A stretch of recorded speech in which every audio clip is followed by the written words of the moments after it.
lovely and darling viewers, it's Jen here at Check Her Joy, and this time I'm reviewing The Legend of Sleepy Hollow as adapted and illustrated by Gris Grimly. This is based off the original short story by Washington Irving.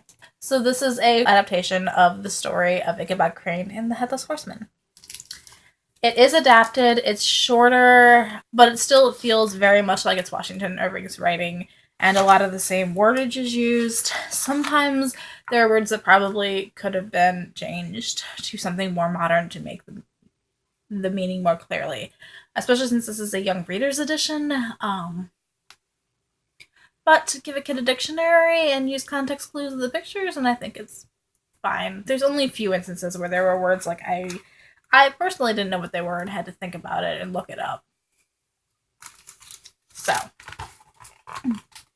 the tale of Sleepy Hollow is set in this small rural settlement in New York. It's right after the Revolutionary War, and this is a town that is very slow. It likes to just take its time, and it loves telling ghost stories. And the main ghost story they have is about this Headless Horseman, who was this soldier during the American Revolution, and he got hit in the head with a cannonball and lost it.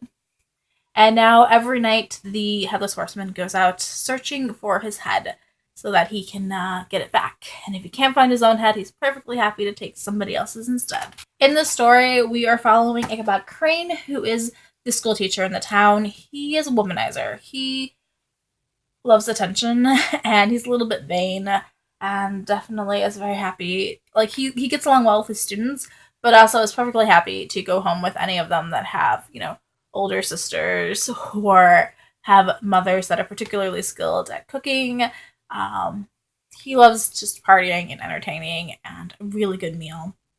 Ichabod falls in love with the daughter of one of the farmers in town, and it's made very clear in the story that he is as much in love with her estate and her wealth and the comfort that would bring him as he is with the fact that she is a gorgeous young woman.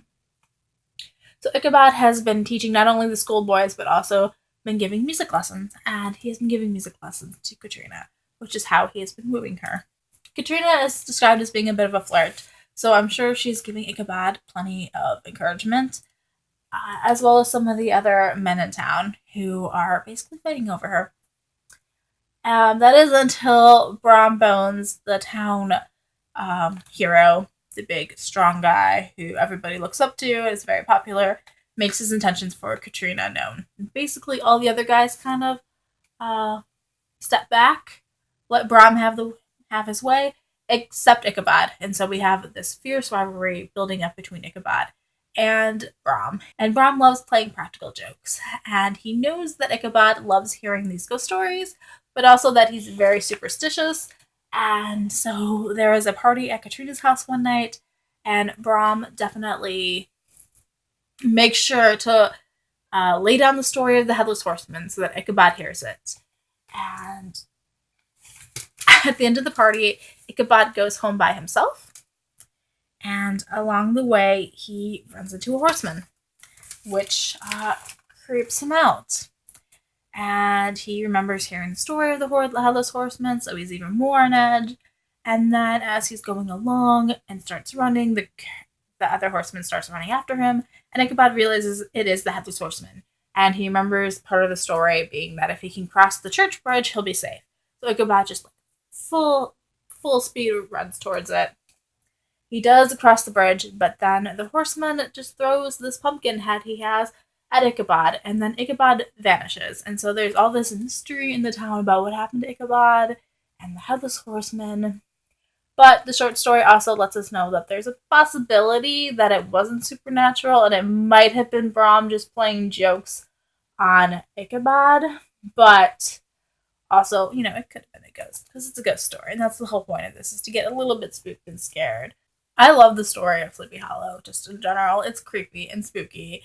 And yeah, Ichabod goes missing, and something really, really bad could have happened to him. He could have been dragged down to the depths of hell. But also, he's not the most likable character either, so the fact that something awful happens to him, it's hard to feel too bad for him, which may be the point. But definitely it's fun to get wrapped up in the atmosphere of the creepy ghost story and telling spooky stories on fall nights. The art style in this book is very like muted oranges and stuff. It feels very autumnal. It feels washed out. It feels a little bit ancient because we're talking about a colonial story,